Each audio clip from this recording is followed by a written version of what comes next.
என்னது என்னது என்னது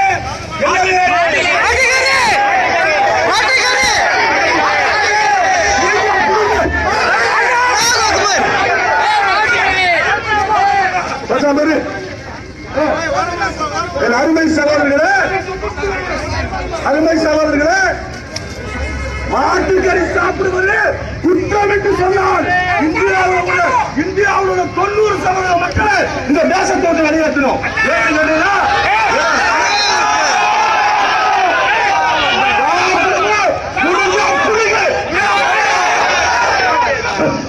அருமை சகோதரர்களே, நில்லுங்க, சாப்பிட்டு கேளுங்க, ரோட்ல வரவங்களுக்கு கொடுங்க. எல்லாம் நம்ம சகோதரங்க. இங்க 1.5% RSS காரனை தவிர அவனுக்கு கூட நைட்ல தண்ணி அடிச்சு கையெழுத்து முதல்ல சாப்பிட்டு மாட்டுக்கிறீங்க. அவன் ஒருத்தர் நரேந்திர மோடி வாஜ்பாய் தவிர எல்லாம் சாப்பிடுவான். எல்லா மக்களும் பாவத்தை கொடுங்க.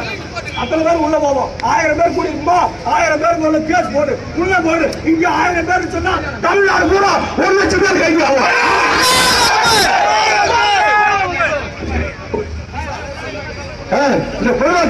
அப்போ என்ன சொல்ற, ஒரு நாட்டுல ஏன்னா இந்த நாட்டுல பாத்தீங்கன்னு சொன்னா சாப்பிடுறதுக்கு தர, நான் மாட்டுக்கறி சாப்பிடுவேன், கோழிக்கறி சாப்பிடுவேன். நீ மாட்டுக்கறி சாப்பிட்டு சொன்னா பசுமை சாப்பிடறான்னு சொல்லணும். பொய். எவன்டா சாப்பிடுவேன் பஸ்ல? பெத்த தாயை எவ்வளவு சாப்பிடுவாரா? பசுவோட பால் குடிச்சுதான் மக்கள் வாழ்ந்துட்டு இருக்கிறான். பசுவும் பாலை குடிக்கிற RSS போய் பிரச்சாரம் பண்றான். இங்க நம்பி அதிகார வர்க்கமும் படிச்ச மக்களுக்கு ஒரு புரிஞ்சுக்காம இருக்கிறாங்க. என்ன வேலையான செய்யுது அருமை சகோதரர்களே. அதனால் இவருங்க நீங்க சொல்ற எதுவுமே சாப்பிடக்கூடாதுன்னு வேணாம். கேரளாவுக்கு போ, கேரளாவுக்கு போ, அங்க போய் சொல்லு. அங்க பூரா போத்துக்கறி தான். போத்துக்கறி தான் என்ன கூடாதுன்னு சொல்லி சேவல் கோழி இருக்குல்ல, கட்டி சேவலை சுட்டு குஞ்சில ஊசி போட்டு போட்டு கொடுமைப்படுத்துறீங்க. அது ஒரு சாமியோட வாங்கணும். சாவலை சாப்பிடாத, சிக்கன் சாப்பிடாத, சிக்கன் சாப்பிடக்கூடாது. ஏன்னா சாமியோட வாகனம். நாளைக்கு பன்றி சாப்பிடுவார்கள். கிறிஸ்தவ மக்களுக்கு தலித் மக்களும் பன்றி சாப்பிடாத, அது ஒரு சாமியோட வாகனம். இப்படி எல்லாத்தையும் சாப்பிடக்கூடாதுன்னு சொன்னா கோழி சாப்பிடக்கூடாது சாமி வாகனம், மாடு சாப்பிடக்கூடாது சாமி வாகனம், ஆடு சாப்பிடக்கூடாது சாமி வாகனம், அரண் நரிப்புறவை எளிய சாப்பிடறான்டா, அது ஒரு சாமியோட வாகனம். பின்ன மயிலாடுங்கிறது இந்த தேட்டத்துல மயிலாடுங்கிறது அந்த கேட்கறாங்க. சாப்பிடுறதுக்கு திட்டம் சாப்பிடுறதுக்கு தடுக்கிறாங்க. ஏன்னா சாப்பிட தடுக்கிறது யாருன்னு கேட்கறாங்க அருமை சகோதரர்களே. அதனால இன்னைக்கு என்ன சாப்பிடக்கூடாதுங்கிறான். ஏன் சாப்பிடக்கூடாதுங்கிறீங்க? ஆடு சாப்பிடுறத விட, மாடு சாப்பிடுறத விட, ஒட்டக சாப்பிடுறத விட, கோழி சாப்பிடுறத விட மிகப்பெரிய கேவலம் தெரியுமா? இந்திய நாடே பார்த்துட்டு இருக்குது. அகோரி புணத்தை சாப்பிடுறான், புணத்தை சாப்பிடுறான். மொட்டை குட்டியோட உட்கார்ந்துட்டு வாயில் இருக்கிற மீச, இங்க இருக்கிற மீச வாய்க்குள்ள போகுது, இங்க இருக்கிற தாடி இடுப்புக்கிட்டு இருக்குது, கீழே உள்ள முடி ரோட்ல போகுது. AK பாண்டிசாலை வச்சுட்டு துணை ராணுவமும் ஆயுதப்படையும் அவனோட மர்ம உறுப்புல வாயை வச்சு கும்பிடுறான்னா இதை விட தேசத்தை கேரளாவை என்ன பார்க்க முடியும்? உங்களுக்கு எவ்வளவு நியாயம் இருக்கு?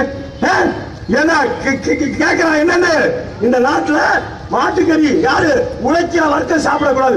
ஒரு வயசு செல்போன் யூஸ் பண்ணக்கூடாது நான் சொல்லிட்டேன். ஏன்னு கேட்டா இந்தியாவில் இருக்கிற அத்தனை செல்போன் டவரையும் போட்டவன் மாட்டுக்கறி சாப்பிடக்கூடியவன். பீகாரில இருந்து, வெஸ்ட் பெங்கால்ல இருந்து, குஜராத்ல இருந்து வந்த முஸ்லீம்கள் கிறிஸ்தவர்களும் தாழ்த்தப்பட்ட மக்கள் தானே செல்போன் டவர் போறான். 500 அடி டவர்ல அவன் செல்போன் வருவான். நீ புடிக்கிட்டு செல்போன் வச்சு காதுல பேசுவியா?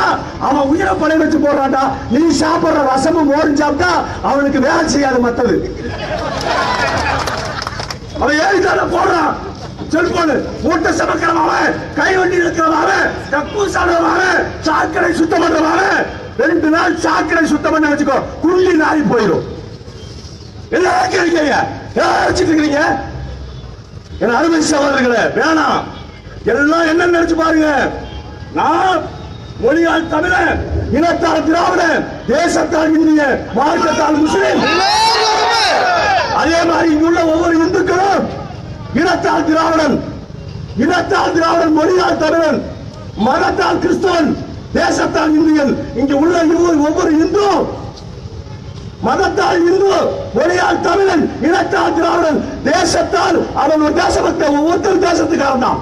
இப்படித்தான் சொல்லணும். அதை விட்டு போட்டு ஒரு நாதாரி நாயிக ராமர் பேரை சொல்லி கடவுள் பேரை சொல்லி நாட்டில் கலவரத்தை ஏற்படுத்தி ஏன்னா கன்னியாஸ்திரி ஓட விட்டு கற்பழிக்கிறான் தேசபக்தியா, சர்ச்சை கொடுக்கிறான் தேசபக்தியா, பள்ளிவாசல் இடிக்கிறான் தேசபக்தியா, தலித்து குடிசையை கொடுக்கிறான் தேசபக்தியா, ஏண்டா நந்தினி சொல்லக்கூடிய பெண்ணு அரியலூர்ல RSS கார கொண்டா, RSS கார நிர்வாகம் படிச்சு 14 பேர் சொல்லி கொண்டா அந்த தலித்து பொண்ணு நாயகரசாரா ஏண்டா ஏன்னா ஒரு RSS காரனோட அக்காலே நகைச்சியா நிர்வாகப்படுத்தி ரோட்ல கெடுத்துட்டாங்க.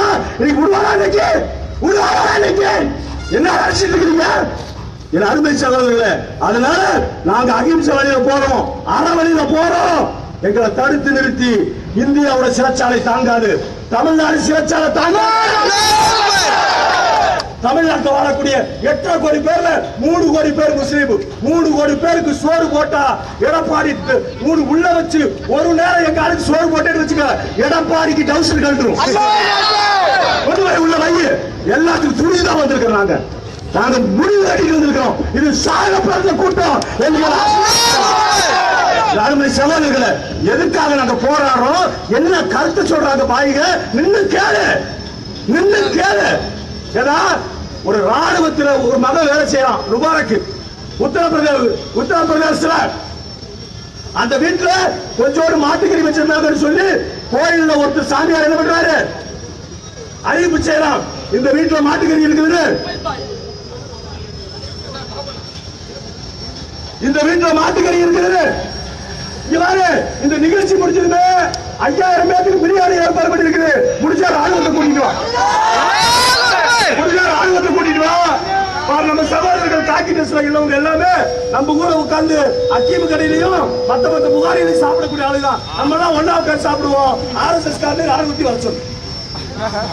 அருமை சகோதரர்களே, நான் என்ன சொல்ற கேட்டீங்கன்னா, ஒரு ராணுவ வீரங்க முபாரக் உத்தரப்பிரதேசத்துல அவரோட மகன் ஒரு மகனை தேசத்துக்கு அர்ப்பணிச்சிருக்கிறார். அவரு அர்ப்பணிச்சிட்டு இருக்கக்கூடிய அவர் வீட்டுல மாட்டுக்கறி வச்சிருந்தாரு சொல்லி ஒரு கோயில் அறிவிப்பு செய்து ஒரு 100 RSS கார உள்ள போறான். உள்ள போய் அங்க இருக்கக்கூடிய பெண்களுடைய துணியெல்லாம் கழட்டி அந்த பெண்களை அசிங்கப்படுத்தி அந்த வயதான முதியவர் கொண்டு ரோட்ல போட்டு அடி அடிச்சு சாவடிக்கிறான். ஏண்டா ஒரு தேசத்துக்கு தன் பிள்ளைய அர்ப்பணிச்சுட்டு எல்லையில நிக்கிறான். காஷ்மீர்ல மகன் காஷ்மீர் நிற்கிறான். ஒரு தேசத்தினுடைய வீரனுடைய தந்தைக்கு பாதுகாப்பு இல்ல, நடுவாட்டில் கொண்டு போட்டு அடிக்கிறான். அடிச்சு கொள்றான். கொள்ளதுக்கு பிறகு தெரியுமா, அதை கொண்டு சாவடிச்சுட்டான். சாவடிச்ச 11 பேர் அக்கிஸ்ட். அதுல சுனில் குமார் சொல்லக்கூடியவருக்கு அல்லாவுடைய அதாபம் இறங்கிருது. என்ன ஆச்சுன்னா 10 நாள்ல விஷ காய்ச்சல சாகுறாங்க. செத்த உடனே அவரோட சாவை தூக்கிட்டு போகும்போது அந்த சாவுக்கு மேல தேசிய கொடி பொத்துறான். யாரா இவன் சென்ட்ரல் மினிஸ்டரா, இவன் ஸ்டேட் மினிஸ்டரா, இவன் சிஎம்ஆடா, இவன் எம்எல்ஏவாடா, ஒரு மேயராடா, ஒரு கலெக்டரா? ஆனா ஒரு டார்கெட் ரவுடி, ஒரு பொறுக்கி, ஒரு அயோக்கியனுக்கு தேசிய கொடி பொத்தப்படுதுன்னு சொன்னா ஏண்டா ஏபிஜே சொன்னாரு, ஒரு சிறுபான்மை சமுதாயத்துல பிறந்தவர்தான்டா. ஏன்னா நரேந்திர மோடி, அத்வானி, வாஜ்பாய் எல்லாம் சொல்லுவான். வாஜ்பாய் தான் அப்துல் கலாம் ஜனாதிபதி ஆக்கினாரு. வாஜ்பாய் அல்ல, எவனா இருந்தாலும் சரி அந்த சக்தியை தவிர்த்து விட்டு இந்திய வரலாறு எழுத முடியாது. அவர் அவ்வளவு புகழ் இருந்தாரு. எங்கேயோ கிடந்த இந்தியாவை உலக அரங்கத்தில் திரும்பி பார்க்க வச்சாரு ஏபிஜே அப்துல் கலாம். ஏபிஜே அப்துல் கலாம் சொன்னாரு, இளைஞர்களை கனவு காணுங்க. 10,000 கோடி இளைஞர்களை இந்தியாவில் சந்திச்சாரு. இளைஞர்களை கனவு காணுங்க. என்ன கனவு? என்ன கனவு காண சொன்னாரு? இந்தியா வல்லரசு ஆகுது கனவு சொன்னாரு. இவன் என்ன கனவு காண்றான்? யாரு? புல்லா கஞ்சா வடிச்சுட்டு மொட்டை குட்டியோட மரத்துல கனவு காண்றான். என்ன கனவு? அயோத்தியில கோயில் கட்டணும். ஆனா ராமர் வேலையை அங்க விட்டு பார்த்தான், இங்க வந்து விட்டான். யாரு? கலைஞர் சிங்கமா இருக்கும் போது. என்னன்னு? சேது சமுத்திர பாலம், நாட்டுடைய வளர்ச்சியை கற்கக்கூடிய அயோக்கியர்கள். சேது சமுத்திர பாலம் வந்துருச்சுன்னா இந்தியாவில் முதல் மாநிலமா செல்வாக்கில் தமிழ்நாடு மாறி இருக்கும். கலைஞர் 400 கோடி ரூபாய் செலவு பண்ணி கடலுக்கடியில் தூர் வாரி அந்த படியை மேற்கொண்ட நேரத்தில் உட்டாம்பார் ஒரு புது கரடி ராமர் பாலம் இருக்குன்னாரு. கலைஞர் யாரு?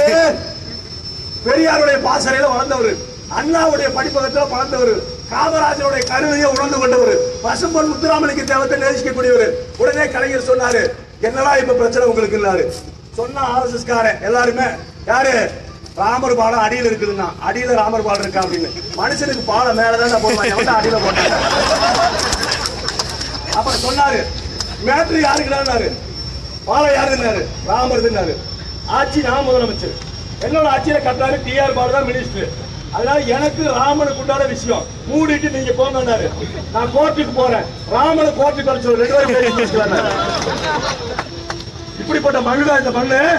ஏன்னா இந்த மண்ணை கொண்டு வந்து மாறுவாடி, அயோக்கிய மாறுவாடி, இங்க கொண்டு ரத்தாறு ஓட்ட கிடைக்கிற அண்ணன் தம்பியா மாமா மச்சனா வாழக்கூடிய நாட்டுல நீ சொல்றான் தபால் தந்தி நிலையத்துல மாட்டு மூத்திரம் கிடைக்குது. கலைஞர் ட்விட்டர்ல போடுறாரு என்னன்னு, தபால் தந்தி நிலையத்துல மாட்டு மூத்திரம் கிடைச்சா ரயில்வே நிலையத்துல பன்றி மூத்திரம் கிடைக்க மாட்டேன். ஏன்னா நாட்டை எங்கடா கொண்டு போறீங்க? இந்த நாட்டுல மாட்டுக்கறி சாப்பிடுறதுக்கு தடை, மாட்டுக்கறி சாப்பிடுறதுக்கு தடை, ஆட்டுக்கறி சாப்பிடுறதுக்கு தடை. சாப்பிடுறது என்னுடைய உரிமைனா, துணி மாற்றுறது என்னுடைய உரிமை, தலை சீவுறது என்னுடைய உரிமை, செருப்பு போடுறது என்னுடைய உரிமைனா, இதை தடை செய்யறதுக்கு தனி மனித உரிமை எவனுக்கு அதிகாரம் கிடையாது. நான் கேட்கிறேன் என்னுடைய அருமை சகோதரர்களே, நீ கேட்கிறீல மானம் வெக்க சூடு சொல்ல இருந்துச்சுன்னு சொன்னா இந்த பிஜேபியோட மினிஸ்டர் பாருங்க எப்படி இருப்பான் தெரியுமா? தமிழ்நாட்டில இருந்து வரணும் அழகா ஏடிஎம்கே தம்பி தவிர கரவேசி கட்டிட்டு கன்னிமா போவாரு. திமுக சிவா திருச்சியில இருந்து கன்னிமா போவாரு. மத்த ஸ்டேட்ல பரம கோடி சூட் போட்டு ரோஜாப்பூ வச்சு வருவான். பிஜேபி மந்திரி பாருங்க பூரா பாம்பாட்டி மாதிரி இருப்பான் பாருங்க, தலப்பா கட்டிட்டு அந்த மாதிரி இருப்பான். இன்னும் ஒருத்தரை பார்த்து வச்சுங்க சுடுகாட்டுல புலம் இருக்கிற மாதிரி இருப்பான். இன்னொருத்தரை பார்த்தா ஜம்பள கடிப்பா அவன் மாதிரி இருப்பான். ஏடிஎம்கே மந்திரி ஒருத்தர் சொன்னாரு, இந்த நாயோட பக்கத்துல உட்கார்ந்து எனக்கு வாந்தியே வந்துருச்சு. மந்திரி இந்த யோகி ஆதித்யநாதோட மூச்சியை பாருங்க. அவன் ஏங்க காவினா என்ன? முற்றும் துறந்த முடிவர் என்ன? காசு வேணா, பணம் வேணா, பொண்டாட்டி வேணா, புள்ள வேணா, குட்டி வேணா, குட்டி வேணா, 7 ஸ்டார் 5 ஸ்டார் லாட்ஜ் வேணா திறந்துட்டு போறதுதான். உனக்கு இருக்கிற ரோல்ஸ் ராய் காரு, உனக்கு பின்னால ராணுவம், உனக்கு பின்னால police, 5 star hotel. Nageswara Rao ஒருத்தர் இருக்கான் கர்நாடகாவில். அவன் 46 வயசு பொம்பளைய ஒரு பொம்பளைய பாடகிய சொல்லி இருக்கான், நீ என்னோட பக்தி ஆயிட்ட, இன்னையில இருந்து நான் சொல்றேன் உன்னோட பக்தி கொலையாம இருக்கணும்னா ராமர் உன்னோட நெஞ்சிலேயே இருக்கணும்னு சொன்னா நான் சொல்றத கேளு. ஏன்னா ராமரோட ஏஜென்ட் நானு, என்னை அனுப்பிச்சு வச்சிருக்காரு. அதனால நான் கூப்பிடுறப்போ வரணும்னு சொல்லி போட்டு 146 தடவை அவளை பலாத்காரம் பண்ணிருக்கான். பண்ணிட்டு என்ன பண்ணிட்டான், நாரி போயிட்டான். நாரி போன உடனே பார்த்தான் தேசபக்தி ஆகணும்னு உடனே மாட்டுக்கறி விஷயத்தை கையில் எடுத்துட்டான். பெங்களூர்ல இருக்கிற 170 மாட்டுக்கறி கையை சாப்பிட்டுக்கிறான். மாட்டுக்கறி இருக்குதுன்னா அவளை நாசம் பண்ணல இருக்கிற விஷயம்னு இங்க மாறிட்டான். இங்க ஒருத்த மாட்டினான்ல, என்ன ஒருத்த மாட்டினா பத்தியா? இங்க யாரு குண்டல கேசி பயிற்சி கொடுத்தான்ல, யாருக்கு? ரஞ்சினிக்கு, ரஞ்சிதாவுக்கு பயங்கரமா பயிற்சி கொடுத்தான். இவனுக்கு பின்னால அரக்கால் டயர் போட்டு எல்லாத்துக்கும் கஞ்சா, எல்லாத்துக்கும் அபினு, எல்லாத்துக்கும் பிரவுடு, எல்லாத்துக்கும் பிரவுடு சுகரு, எல்லா பயிரும் இன்ஜெக்ஷன் போட்டுக்கிட்டு டவுசரோட சுத்துறான். எடுத்துட்டான் பின்னால, உன் பின்னால சுத்திட்டு இருக்கான் மொட்டைக்குட்டியோட. ஏதா மொட்டைக்குட்டியோட சுத்திட்டு இருக்கிறான் அகோரி. இவன் பார்த்தேன்னு சொன்னா AK-7 ஏந்திட்டு போறான். இவனுக்கு பின்னால AK-47 ஏந்திட்டு ஒப்ப வீட்டு காசா கேட்கிறேன். நாட்டுடைய மக்களுடைய வைப்பணும் போட்டுட்டு போறான். கேட்கிறான் என்னது? நித்யானந்தா என்ன சொன்னா அந்த நாட்டுல பார்த்தா அந்த நேரத்துல நித்யானந்தா சன் டிவில காட்டின உடனே என்ன சொன்னா நித்யானந்தா, இது நான் இல்ல கிராபிக்ஸ் தான். எல்லா போட்டாவையும் போட்டு அடிச்சா, மரத்தையெல்லாம் அடிச்சா. கடைசியில் அனைவருமா சொல்றான், இப்ப வந்துட்டாங்க பழையபடி தலப்பா கட்டிட்டு இப்படி வர்றான். இது வந்து உட்கார்ந்துருக்கான். உட்கார்ந்துட்டு எனக்கு மறைவானதெல்லாம் தெரியுங்கிறான். இங்க பாருங்க தமிழ்ச்சி, எனக்கு மறைவானதெல்லாம் தெரியும். 500 கிலோமீட்டருக்கு அப்புறம் என்ன நடக்குதுங்கிறதெல்லாம் எனக்கு தெரியும். ஒரு வெள்ளக்காரன் கேட்கறான், ஒரு வருஷமா அவன் கூட சுத்தி கஞ்சா அடிச்சு பைத்தியம் ஆயிட்டா, காலி ஆயிடுச்சுடா, நடக்க போற நடவை சொல்லித்தோடா மூதேவி, நீ புதுசா நடிகைகளை வச்சு அனுபவிச்சுட்டு இருக்கிற, இப்போ வரைக்கும் எதையுமே பாக்குறதா, நானும் ஊர்ல போய் 2 ஐட்டத்தை செட் பண்ணிட்டோம், எனக்கு ஒரு ஊட்டம் பண்றாங்கிறான். இவன் சொல்றான், உன்னோட கணக்கு இப்ப முடிச்சு, உனக்கு கணக்கெல்லாம் முடிச்சு, நீ அமெரிக்காவுக்கு போயிடலாம், உன்னோட 100 வருஷத்துக்கு போட்டு இருந்த சொத்து இப்ப முடிவுக்கு வந்துருச்சுக்கிறான். 500 வருஷத்துக்கு முன்னால நடந்தது, 100 வருஷத்துக்கு முன்னால நடந்ததெல்லாம் இப்ப நான் சொல்றேங்கிறான். ஆனா ரஞ்சிதா கூட படுத்து கிடக்கும் போது நாதாரி கட்டுக்கடியில் இந்த கேமரா தெரியல. எச்சக்கல்லாய் இவ்வளவு தெரியுது இவனுக்கு. கட்டுக்கடியிலோட கேமரா இல்ல. அமெரிக்காவில் வெள்ளக்காரனுக்கு 100 வருஷத்துக்கு முன்னாடி நடக்கிறது தெரியல. கொஞ்ச நேரத்தில் உங்களை தூக்கி போட்டு மிதிக்க போறாங்க.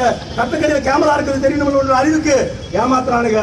நம்ம சொல்றது தெரியுமா? தந்தை பெரியார் கடவுள் இல்லைன்னு சொல்லல, கடவுள் இல்லைன்னு சொல்லல, அண்ணா கடவுள் இல்லைன்னு சொல்லல, வள்ளலார் கடவுள் இல்லைன்னு சொல்லல, ரமண மகரிஷி கடவுள் இல்லைன்னு சொல்லல, திருவள்ளுவர் கடவுள் இல்லைன்னு சொல்லல, காமராஜர் கடவுள் இல்லைன்னு சொல்லல, பசும்பொன் முத்துராமலிங்க தேவர் கடவுள் இல்லைன்னு சொல்லல. மக்களை ஏமாத்தாத, முட்டாளாக்காத, மொட்டை குண்டி ஆக்காத, அகோரி ஆக்காத. ஒருத்தர் சுடுகாட்டுல உட்கார்ந்து பணத்தை திட்டு இருக்கிறாங்க. அவன் சொல்றான், நான் கிட்டத்தட்ட இவர்கிட்ட பாத்தீங்கன்னா NDTV ஒரு பெரிய சர்வதேச தலைவர் நாரநாய் 10 முதல்வனுக்கு 100 ரூபாய் சோப்பு வாங்கி போட்டு ஒரு பெரிய கட்ட பிரஸ் சீமாரையும் போட்டு தேய்ச்சி குடிக்க வைக்கிறவன அவனை உட்கார வச்சு சுடுகாட்டுக்கிட்ட நீங்க எத்தனை வருஷமா சாப்பிட்டு இருக்கிறீங்க? நானும் 14 வருஷமா சாப்பிட்டு இருக்கிறேன். திரும்ப வர்ற பணத்தை பூரா நான் தான் சாப்பிடுறேன். நம்ம பக்கத்துல இருக்கிற காரைக்குடியில யார் சொன்னாரு? பட்டுக்கோட்டை கல்யாணம் சொல்றோம். மனுஷன் சாப்பிடுறாண்டா தம்பி பயல, இது மாறுவதப்போ தீருவதப்போ நம்ம கவலை. மனுஷன் ஏமாத்துறதுக்கு சொன்னான். ஆனா ஒரு கவிதையா சொன்ன வார்த்தைய உட்கார்ந்து சுடுகாட்ட சமணம் போட்டு பொட்டக்குட்டியோட குணத்தை திட்டு சொல்றான். நான் 14 வருஷமா சாப்பிட்டு இருக்கிறேன். என்னமா முந்திரி அல்வா சாப்பிட்டு இருக்கிற மாதிரி சொல்றான் மூதேவி. இவன்கிட்ட NDTV, CNN, ஸ்டார் நியூஸ் இவன் எடுக்க வேண்டிய ஒரே ஒரு ஆளு தெரியுமா? அனிமல் பிளாட் மட்டும் தான் வச்சிருக்கணும். அந்த கேமரா மட்டும் தான் போகணும். அதனால நாட்டை சுடுகாடு ஆக்காதீங்க, நாட்டை கோமாளி ஆக்காதீங்க. அண்ணன் தம்பி மாமன் மச்சனா ஒரு கூட குறையா வாழ்ந்துட்டு இருக்கிற இந்திய தேசத்துடைய மக்கள்கிட்ட பிரிவினை ஏற்படுத்தியாதீங்க. அப்படி பிரிவினை ஏற்படுத்தி சொன்னா கிறிஸ்தவர்கள் வெளியேறு, முஸ்லிம்கள் வெளியேறு, தலித்துகள் வெளியேறு.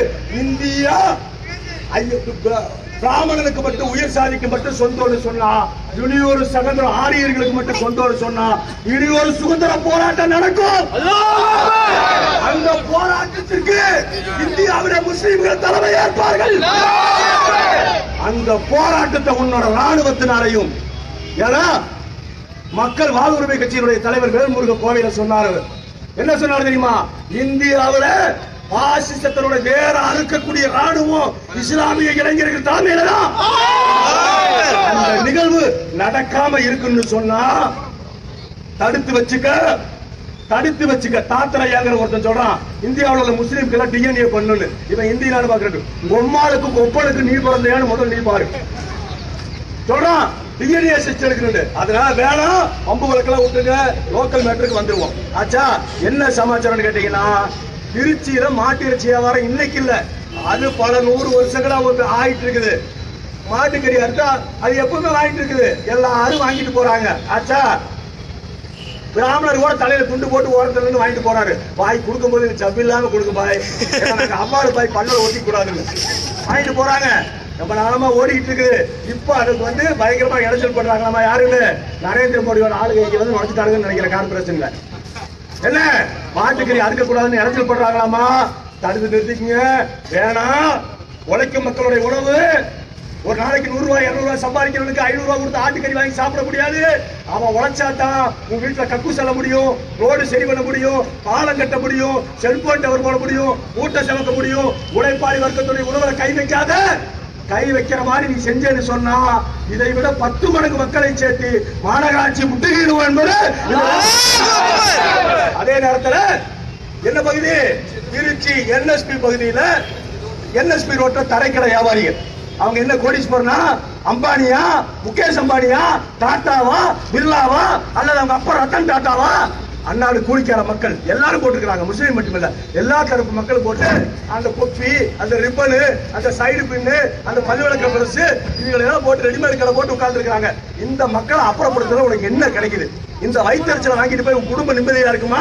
உன் பொண்டாட்டி உள்ள நிம்மதியா இருக்குமா? நான் கேட்கிறேன். அதுல 200-300 ரூபாய் சம்பாதிச்சு பச்சை குழந்தையோ வயசான தாய்களை வச்சு சாப்பிட்டு இருக்கானுவோ. இத போடக்கூடாதுன்னு சொல்றேன். இந்த நிலையை மாத்திக்க. தடுத்தேன்னு வச்சுக்க. தடுத்தேனா தடைய உடைப்போம். நீ 100 கடையை தடை செஞ்சனா 1000 கடையை போடுவோம். முடிஞ்சா என்ன பண்ண முடியுமோ பண்ணு. ஏன்னு கேட்டா 5 வரும் அடிபடிவதும் அல்லாஹ் ஒருவனுக்கு பறைசாட்டி என் உரைக்கு முற்றுப்புள்ளி வைக்கிறேன். எல்லா புகழும் வல்ல இறைவன் ஒருவனுக்கு. அடுத்தபடியாக 5 நிமிஷம் நன்றி உரை. இந்த சின்ன பையன் இஸ்லாமிய பாடல் ஒன்று பாடுவார்.